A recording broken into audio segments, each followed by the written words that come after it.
First topic. अब second topic जो है सर ये बहुत इंपॉर्टेंट है। सेकेंड टॉपिक क्यों इंपॉर्टेंट है? This topic is too important for आप एनालाइज करने के लिए, बहुत इंपॉर्टेंट है। कल की न्यूज़पेपर में हमने देखा था, ट्रंप ने ट्वीट किया था कि यूएसए न्यूक्लियर बॉम्ब को टेस्ट करेगा, है ना। Trump tweeted USA is going to test a nuclear weapon, है ना। तो उसी के ऊपर आते हुए उसका इम्पैक्ट क्या होगा, वर्ल्ड लेवल पे क्या इम्पैक्ट होगा, एनवायरनमेंट पे क्या इम्पैक्ट होगा, अभी एक्चुअल नीड क्या है दुनिया के लिए, उसके ऊपर बातचीत किया गया। बहुत अच्छे से सिंपल वे में इस एडिटोरियल को लिखा है, ठीक है। तो इस एडिटोरियल के बारे में जानते हैं जी, एक्चुअल में क्या क्या इसके बीच में इस आर्टिकल में है, ठीक है। तो चलो, तो ट्रंप साहब का ट्वीट आप सबको पता है सर। ट्रंप साहब ने ट्वीट किया था कि वो लोग न्यूक्लियर बॉम्ब को टेस्ट करेंगे। पेंटागन को इन्होंने बोला था कि भैया न्यूक्लियर बॉम्ब आप भी टेस्ट करो। तो ये कोई खुशी वाली बात तो है नहीं कि कोई न्यूक्लियर बॉम्ब टेस्ट कर रहा है तो दुनिया को इसमें खुश हो जाओ भाई, अच्छा भाई यूएसए न्यूक्लियर बॉम्ब टेस्ट कर रहा है, अभी क्या होगा क्या नहीं होगा। नहीं, ये खुशी वाली बात तो है नहीं sir. It is very disheartening कि यहाँ पे न्यूक्लियर टेस्ट करना पड़ रहा है। अब ये न्यूक्लियर टेस्ट जो हो रहा है, ये जो अनाउंसमेंट ट्रंप का आया है, थोड़ा यहाँ पे इस अनाउंसमेंट की बैकड्रॉप में जाओ, ठीक है। इस अनाउंसमेंट की बैकड्रॉप में जाओ। Why did he announce this, है ना, why did he announce this. सबसे पहला सर इसने क्यों अनाउंस किया है, इसके दो रीजंस हैं। आप सबको पता होगा रिसेंटली अराउंड जब हम लोग सब दिवाली छठ पूजा में बिजी थे, उसी बीच में रशिया ने एक न्यूक्लियर केपेबल क्रूज मिसाइल को टेस्ट किया था जिसका नाम था बुरवेस्निक, ठीक है, बुरवेस्निक जिसका नाम था सर। अब रशिया ने न्यूक्लियर केपेबल मिसाइल को टेस्ट किया, बदले में जवाब तो यूएसए को देना ही है सर, क्योंकि रशिया यूएसए डिफेंस के अंदर आप देखोगे एक दूसरे से सर कंधे से कंधा मिला के नहीं चलने वाले हैं। एक दूसरे को डिफेंस पे, जब भी डिफेंस की बात आती है 36 का आंकड़ा दोनों के बीच में चलता है। तो क्यों किया था सर, किसके बैकड्रॉप में ये अनाउंसमेंट आया था? तो सबसे पहले रशिया ने न्यूक्लियर केपेबल क्रूज मिसाइल को टेस्ट किया था, है ना, जिसका नाम क्या था सर? जिसका नाम मैंने अभी बताया आपको, बुरवेस्निक।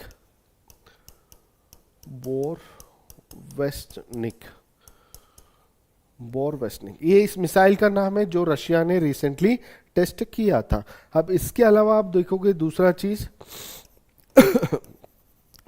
ट्रंप का और जी यानी सर यूएस का और चाइना का मीटिंग भी हुआ, यहाँ पे बातचीत भी चल रहा था G2 समिट का।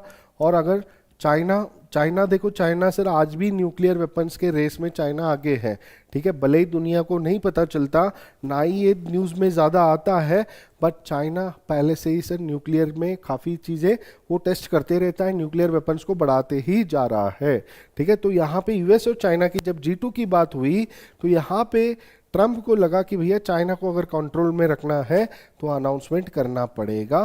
तो इसी बीच में ट्रंप अनाउंस कर देते हैं। ये दोनों मेजर रीजंस जिसके वजह से ट्रंप की अनाउंसमेंट आती है कि हम यूएसए न्यूक्लियर टेस्ट करेंगे, ठीक है। अब प्रिडिक्शन ये किया जा रहा है, एक स्पेकुलेशन लगाया जा रहा है, एक प्रिडिक्शन किया जा रहा है।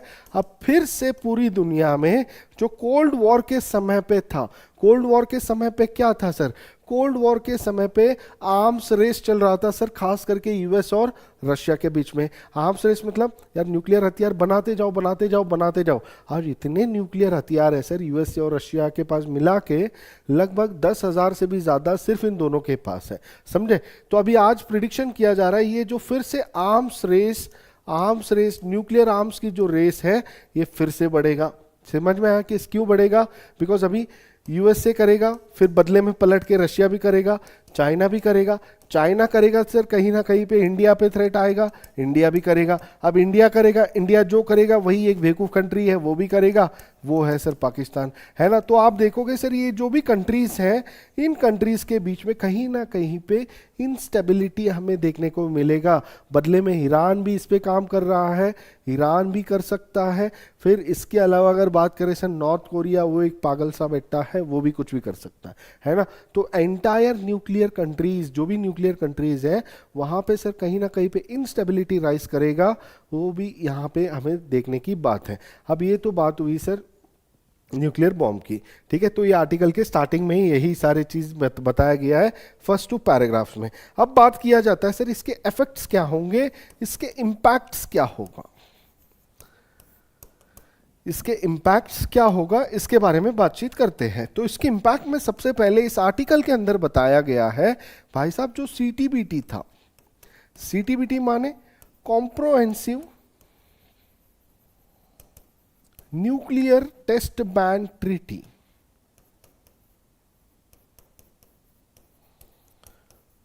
है ना, एक ट्रीटी था सर सीटीबीटी के नाम से। इस ट्रीटी से यूएसए हो गया, रशिया हो गया, चाइना हो गया, ये सारे पूरा दुनिया को कहते थे कि आप लोग न्यूक्लियर टेस्टिंग ना करो, ठीक है, कोई भी न्यूक्लियर टेस्टिंग नहीं करना चाहिए। जो भी अगर न्यूक्लियर पे काम कर रहा है पहले आओ भाई यहाँ पे साइन करो, यहाँ पे साइन करो, सो दैट आप बताओ दुनिया को कि आप लोग न्यूक्लियर टेस्ट नहीं करोगे। समझ में आया कि नहीं आया?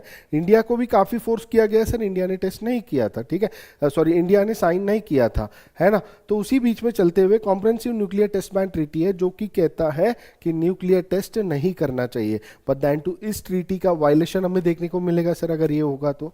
दूसरी बातचीत किया जा रहा है एनपीटी, एनपीटी यानी non proliferation treaty,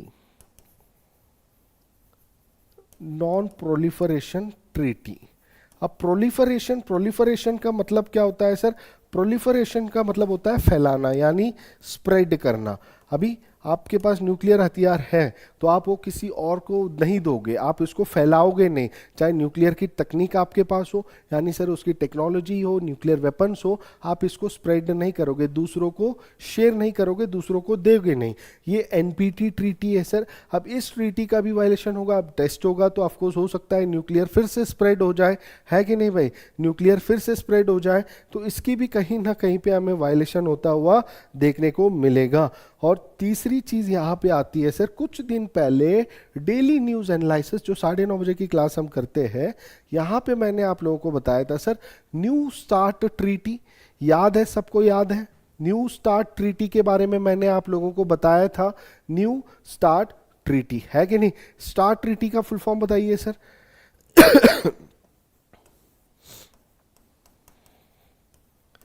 new start treaty, है ना, new start treaty. Start treaty का फुल फॉर्म क्या है सर? दैट इज, ये ट्रीटी सबसे पहली बात तो ये ट्रीटी किस किस के बीच में है?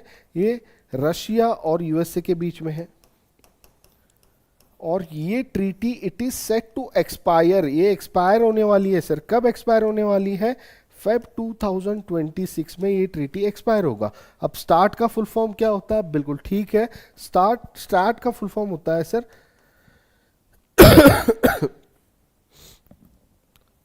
रिडक्शन ऑफ स्ट्रेटेजिक आर्म्स या strategic arms reduction treaty, strategic arms reduction treaty. यानी इस ट्रीटी में यूएसए और रशिया के बीच में जो इन लोगों की न्यूक्लियर आर्म्स की रेस थी, तो यहाँ पे पता चला यार ऐसे ही हम लोग न्यूक्लियर हथियार बनाते जाओगे, बनाते जाएंगे, फिर तो इसका तो कोई दी एंड है ही नहीं। तुम भी बनाओगे, हम भी बनाओगे, है कि नहीं? तो यहाँ पे भैया हम लोगों को रोक लगाना पड़ेगा। ये रोक लगाने के लिए रशिया और यूएसए ने समझौता किया था कि भाई हम लोग न्यूक्लियर आर्म्स जो बना रहे हैं इसको रिड्यूस करेंगे। अब ये ट्रीटी एक्सपायर होने वाला है सर, फेब 2026 में एक्सपायर होने वाला है।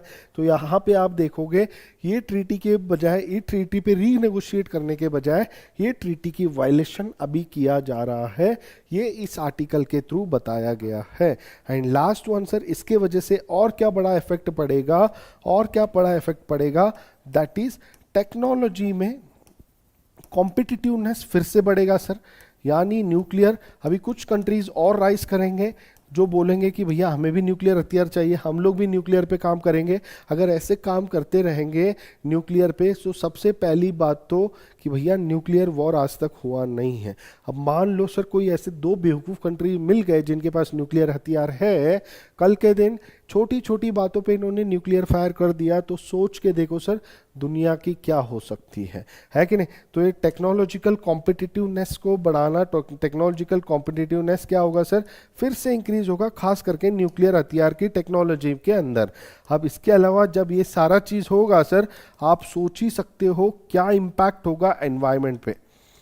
अभी सर क्लाइमेट चेंज हो रहा है, ग्लोबल वार्मिंग हो रहा है, अनसीजनल रेनफॉल हो रहा है। समझ में आया सर, आप देखो ला नीना इफेक्ट, इसके वजह से जब मर्जी तब बारिश, कहाँ मर्जी वहाँ बारिश हो रही है, कोई सीजन नहीं है फिर भी बरसात हो रही है।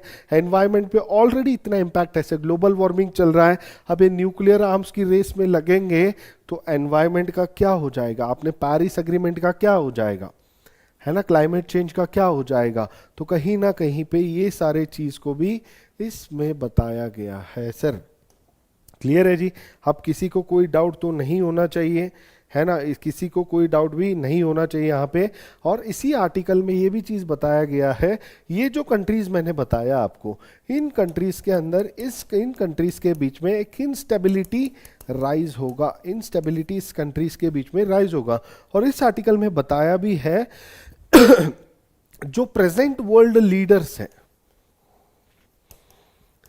प्रेजेंट वर्ल्ड लीडर्स कौन है सर, यही सारे जी जिनके नाम हम पढ़ते हैं, जिनका न्यूज़ हम पढ़ते हैं, जैसे ट्रम्प चाचा है, जैसे हमारे मोदी जी है, पुतिन है ना, जी जिनपिंग है, ये सारे क्या है सर, ये सारे प्रेजेंट वर्ल्ड लीडर्स हैं।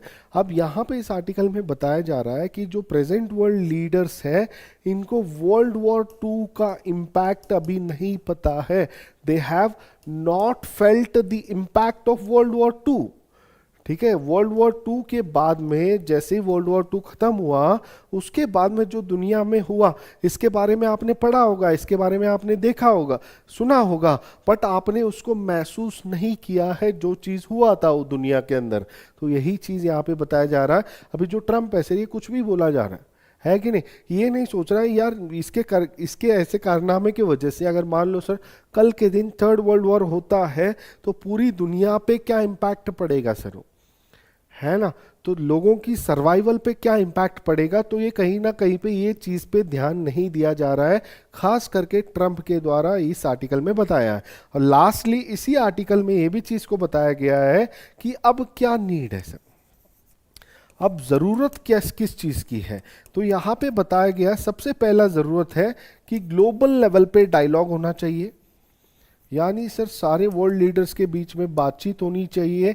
ऐसे नहीं कि अब मैं उससे बात करूंगा, मैं उससे बात नहीं करूंगा, सो दैट अगर बातचीत होगा तभी जाके जो भी ये सिचुएशन क्रिएट हो रहा है, this situation can be smartly handled, this situation can be smartly handled. ठीक है, सबसे पहली चीज इस आर्टिकल में ये चीज बताया जा रहा है। दूसरी चीज यहाँ पे बताया जा रहा है, जो न्यू स्टार्ट ट्रीटी आपकी खत्म होने वाली है रशिया और यूएसए के बीच में, इस न्यू स्टार्ट ट्रीटी को रीनेगोशिएट करो, है ना, इस पे रीनेगोशिएट करो और ये न्यू स्टार्ट ट्रीटी को फिर से लेके आओ, सो दैट ये जो यूएस और रशिया है उन पे लगाम लगाया जाए और ये लोग अपनी चीजें कंट्रोल कर सके। और तीसरा चीज बोला गया सर, एनपीटी को स्ट्रिक्टली अबाइड करना चाहिए। एनपीटी जो नॉन प्रोलिफरेशन ट्रीटी है, इसको स्ट्रिक्टली फॉलो करना चाहिए, ये इस आर्टिकल में बताया गया है। सो दैट इसकी इम्पैक्ट, जो ट्रम्प साहब की अनाउंसमेंट थी, उसकी इम्पैक्ट को कम करने के लिए, क्या इसका इम्पैक्ट हो सकता है अगर न्यूक्लियर बॉम्ब टेस्ट होगा तो क्या क्या हो सकता है, यहाँ पे मैंने बता दिया। और ये अनाउंसमेंट क्यों आया, ये चीज मैंने बता दिया आपको। ये इंस्टेबिलिटी कैसे राइज करेगा और सर एक्चुअल अभी नीड क्या है, ये भी चीज मैंने आपको बता दिया। ठीक है, तो ये सारे चीज को आपको दिमाग में नोट करना